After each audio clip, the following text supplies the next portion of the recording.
Vasan news में स्वागत है आपका। मैं सरदार। विजयपुर शहर के वार्ड नंबर 29 में री इलेक्शन हो गया। ताकि ये इलेक्शन इसलिए री इलेक्शन हो जाता है ताकि कोई ना कोई मरने से, किसी की मौत होने से या कोई वजह से ही री इलेक्शन कहा जाता है। उसी तरह महानगर पालिका का फिर से वार्ड नंबर 29 में कांग्रेस और बीजेपी का इस तरह सा मुकाबला हो गया है जैसे कोई इंडिया और पाकिस्तान का मैच चलता है।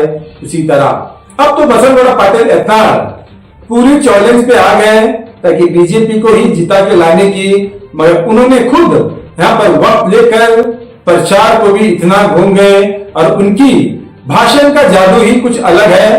ताकि उस भाषण के जादू में अब ऐसा हो गया है, वन साइड इलेक्शन 1000 लीड से गिरीश बिरादार बीजेपी से चुनकर आ गए। तो अब यहाँ पर सवाल जवाब खुशियों की बात ये कह रहे हैं ताकि 1000 इलेक्शन में जो चुनाव की बात की थी, लीड से आने की बात की थी, वो सबसे पहले ही प्रचार से पहले ही उन्होंने मीडिया के सामने कहे गए थे ताकि हमने भी चुन के आएंगे और 1000 लीड से चुन के आएंगे। ये वैसा ही हो गया है ताकि जैसा कहा था। अब यहाँ पर आरोप भी ये हो गया है ताकि इस पर मतदान पर अब वोटर्स वहां पर आए थे। कुछ लोगों की वोटर्स वहां पर वोटिंग लिस्ट से चले गए हैं, आखिर कहां चले गए ये पता नहीं है। और यहाँ पर आरोप कांग्रेस के कार्यकर्ता और मुखंड अब्दुल हमीद मुशर्रफ यहाँ पर यही आरोप करने लग गए हैं ताकि ये गोलमाल हो गया है। ताकि ये भी कह गए ताकि सरकार कांग्रेस का है मगर अधिकारी बीजेपी के डायरेक्शन पर नेतृत्व में काम करने लग गए हैं। ताकि यहीं पर अब्दुल हमीद मुशर्रफ उन्होंने रिजल्ट कर दिया था ताकि उन्हीं को जीत के लाओ, हम चल पड़े, हम तो हार गए। ताकि अब यहाँ पर सबसे पहले तजुर्बा लीडर्स यहाँ पर रहना चाहिए था ताकि ये चुनाव होने से पहले, री इलेक्शन होने से पहले मतदार कितने हैं, कितने डिलीट हो गए हैं, कितने अब यहाँ पर है या नहीं है, और ये सब सोचने से पहले सबसे पहले यहाँ पर सोच और समझ तो बाकी का बाद में है, मगर सबसे पहले यहाँ पर देखना चाहिए था। मगर यहाँ पर बिल्कुल ही ऐसा नहीं हो पाया, मगर सीधा डायरेक्ट ही चुनाव मतदान शुरू हो गया। फिर इलेक्शन में जीत बीजेपी की हो गई, कांग्रेस की हार हो गई।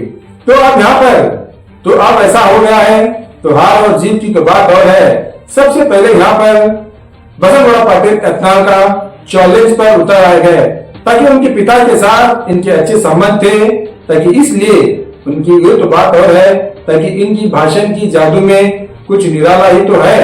मगर ये सोचने लग गए हैं सब लोग ताकि बसंतगौड़ा पाटिल इतना तो यहाँ पर प्रचार के लिए आ गए, मगर नेता मंत्री एमबी पाटिल क्यों इस प्रचार में नहीं आ गए। सिर्फ हमीद मुशर्रफ ही क्यों यहाँ पर उनके कार्यकर्ताओं को लेकर प्रचार में उतर गए, मगर मंत्री एमबी पाटिल इस प्रचार के लिए क्यों नहीं आए। सवाल तो यही उठने लग गया है। अब तो यहाँ पर जीत की तो जश्न और खुशियां इतना धूमधाम से बढ़ने लग गई है ताकि यहाँ पर ये भी पूछने लग गए कार्यकर्ताओं को ताकि एडवांस ही कैसा पता चल गया है ताकि जीत हो जाएगी। ऐसी कौन सी भविष्यवाणी की किताब खोल रखी है जब फैसला होने से पहले ही रिजल्ट हो जाने लग गया है। तो अब यहाँ पर बीजेपी की जीत की खुशियां देखेंगे तो है, मगर गिरीश अपने कर्तव्य पर चलना चाहिए। मगर ऐसा हो गया है जीत के आने के बाद पता ही नहीं चलता ताकि कारपोरेटर कौन है, कहाँ चले गए हैं, आखिर क्या करने लग गए हैं। उस तरह का होने लग गया। इनके पिताजी का नाम जरूर गिरीश बिरादार खराब कर डालेंगे। अगर इन्हीं के पिताजी के नक्श और कदम पर बसंतगौड़ा के डायरेक्शन पर चलेंगे तो शायद इस वार्ड के अंदर फिर से चुनाव जीतने का एक मौका मिल जाता है। मगर ऐसा नहीं कर पाए तो समझो अब हम तो यहाँ तो लोग तो यही कहने लगे हैं अब जीत कौन किया है, बसंतगौड़ा पाटिल इतना ही है। मगर यहाँ के वार्ड के मेंबर यानी के कारपोरेटर भी बसंतगौड़ा पाटिल ही क्यों ना कहे, ताकि यहाँ पर बहुत सारे कार्यकर्ता भी बसंतगौड़ा पाटिल का ही नाम ले रहे हैं। आखिर गोलमाल का आरोप क्या हुआ, उसका क्या, और जिसने यहाँ पर जीत के अरमास कर दिया था और उसका भविष्यवाणी का क्या है, मगर सब देखेंगे तो यही एक रिपोर्ट में। आइए देखेंगे एक रिपोर्ट में।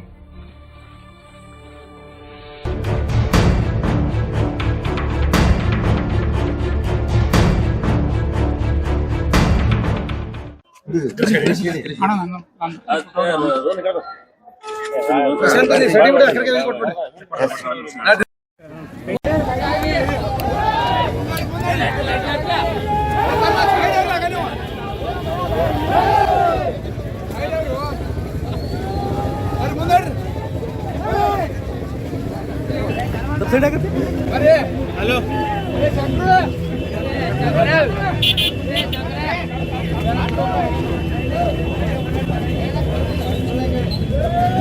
बोलो भारत माता की जय, बोलो भारत माता की जय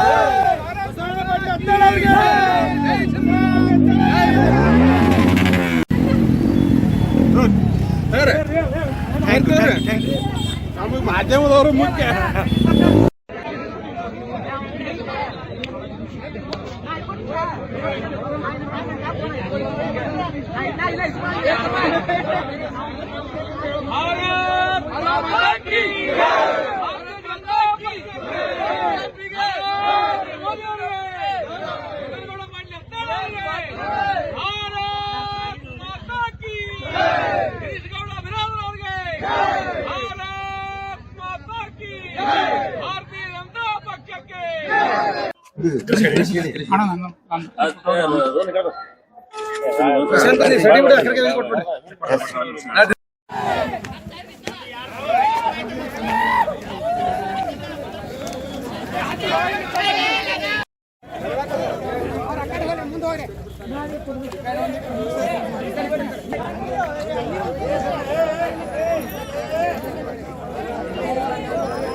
भारतीय जनता पक्ष के वंदे वंदे भारतीय जनता पक्ष के ಗಿರೀಶ್ ಬಿರಾದಾರ್ ಅವರಿಗೆ ವಾರ್ಡ್ ನಂಬರ್ 29 ಕ್ಕೆ ಗಿರೀಶ್ ಬಿರಾದಾರ್ ಅವರಿಗೆ ನರೇಂದ್ರ ಮೋದಿ ಅವರಿಗೆ ಬಸವರಾಜ ಪಾಟೀಲ್ ಅವರಿಗೆ वंदे वंदे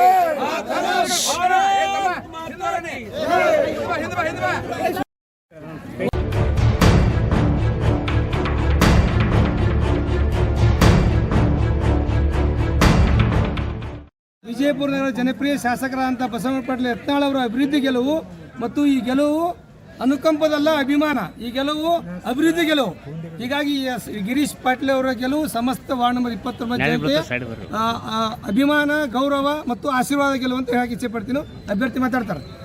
ಇದು ನನ್ನ ಗೆಲುವಲ್ಲ, ಶಾಸಕರು ಮತ್ತೊಮ್ಮೆ ಇದ್ರೊಳಗೆ ಗೆದ್ರು. ಯಾವುದೇ ಸರ್ಕಾರ ಇರಲಿ ಏನೇ ಇರಲಿ ಶಾಸಕರ ಮೇಲೆ ಜನ ಎಷ್ಟು ಪ್ರೀತಿ ಅದಾರನ್ನು ತೋರಿಸ್ಕೊಡ್ತಾರೆ. ನಮ್ಮಲ್ಲಿ ಶಾಸಕರಿಗೆ ಧನ್ಯವಾದ ಹೇಳಕ್ಕೆ ಇಷ್ಟಪಡ್ತೀನಿ. ಅದೇ ರೀತಿ ನಮ್ಮ ವಾರ್ಡ್ ಮತದಾರರಿಗೆ ನಾನು ಚಿರಋಣಿಯಾಗಿರ್ತೀನಿ. ಮುಂದಿನ ದಿನಗಳೊಳಗೆ ಇಷ್ಟ ಹೇಳ್ತೀನಿ. 997 ಲೀಡ್ ಅದ ರೀ ನಮ್ಮದು. ನಾವು ಎಷ್ಟು ತೊಗೊಂಡಿವಿ? 2700 ಚಿಲ್ಲರ್ ನಾವು ತೊಗೊಂಡಿವಿ. 990 ವೋಟಿಂಗ್ ನಾವು ಲೀಡ್ ಅದೀವಿ. ಮತ್ತು ಭಾರತೀಯ ಜನತಾ ಕಾಂಗ್ರೆಸ್ನವರು 1759 ತೊಗೊಂಡಾರ. ನಾವು ಬಿಜೆಪಿದವರಾಗಿ 2754 ತೊಗೊಂಡಿವಿ. ಮತ್ತು ಭಾರತೀಯ ಜನತಾ ಪಕ್ಷದ ಎಲ್ಲ ಮಹಾನಗರ ಪಾಲಿಕೆ ಹಿರಿಯ ಸದಸ್ಯರು ಮತ್ತು ನಗರ ಮಂಡಳ ಅಧ್ಯಕ್ಷರು ಮತ್ತು ಭಾರತೀಯ ಜನತಾ ಪಕ್ಷದ ಜಿಲ್ಲಾ ಅಧ್ಯಕ್ಷರು ಇದ್ರ ಜೊತೆಯಾಗಿ ಪ್ರತಿಯೊಬ್ಬರು ಕಾರ್ಯಕರ್ತರು ಹಗಲು ದುಡಿದಾರ. ಈ ಎಲ್ಲ ಗೆಲುವು ಕಾರ್ಯಕರ್ತರು ಮತ್ತು ಮಹಾನಗರ ಪಾಲಿಕೆ ಸದಸ್ಯರು ಬಸವರಾಜ ಪಾಟೀಲ್ ಯತ್ನಾಳ್ ಅವರಿಗೆ ಅರ್ಪಿಸ್ತಾರೆ.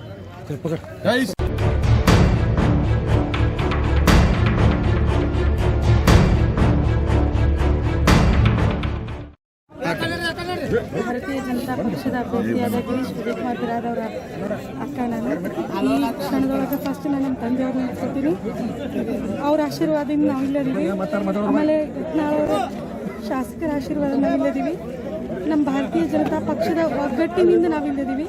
ಒಗ್ಗಟ್ಟಿನಿಂದ ಇಷ್ಟೊಂದು ಲೀಡ್ ತಗೊಳಕ್ ಕಾರಣ ಆಯ್ತು ಅಂತ ಹೇಳ್ತೀನಿ. ಇದು ನಮ್ಮೆಲ್ಲರ ಗೆಲುವು, ನಮ್ಮ ಗೆಲುವಲ್ಲ ನಮ್ಮೆಲ್ಲರ ಗೆಲುವು ಅಂತ ಹೇಳಕ್ ಇಚ್ಛಪಡ್ತೀನಿ. ಇದು ಕುಟುಂಬ ಅಷ್ಟೇ ಅಲ್ಲ, ಇಡೀ ವಾರ್ಡಲ್ಲಿ ನಮ್ಮ ಕುಟುಂಬ ಆಗಿ ನಿಂತು ನಮಗೆ ಗೆಲುವು ಮಾಡಿಕೊಟ್ಟದ.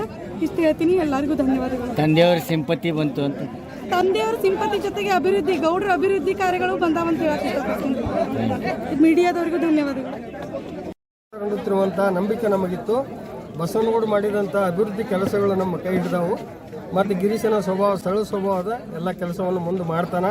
ಈ ಜಯ ನಮ್ಮ ನಿರೀಕ್ಷಿತ ಜಯ ಅದೇ ಹೊರತಾಗಿ ಕಾಂಪಿಟೇಷನ್ ಜಯ ಅಲ್ಲ. ಎದುರಾಳಿ ವೀಕ್ ಅದನ್ನು ನಮ್ಮ ಮೊದಲೇ ಗೊತ್ತಿತ್ತು. 1000 ಮತಗಳಿಂದ ಬರ್ತಾನೆ ಅಂತ ನಾವು ಆಶಿಸಿದ್ದೀವಿ. 1000 ಮತಗಳಿಂದ ಬರ್ತಾನೆ. ಅದೆಲ್ಲ ಮತದಾರರಿಗೆ ಈ ಮೂಲಕ ನಾನು ಧನ್ಯವಾದ ಹೇಳಕ್ಕೆ ಕೆಲವೊಂದು ಓಟ್ ಡಿಲೀಟ್ ಆಗಿತ್ತು, ಅದು ಇದು ಇತ್ತು.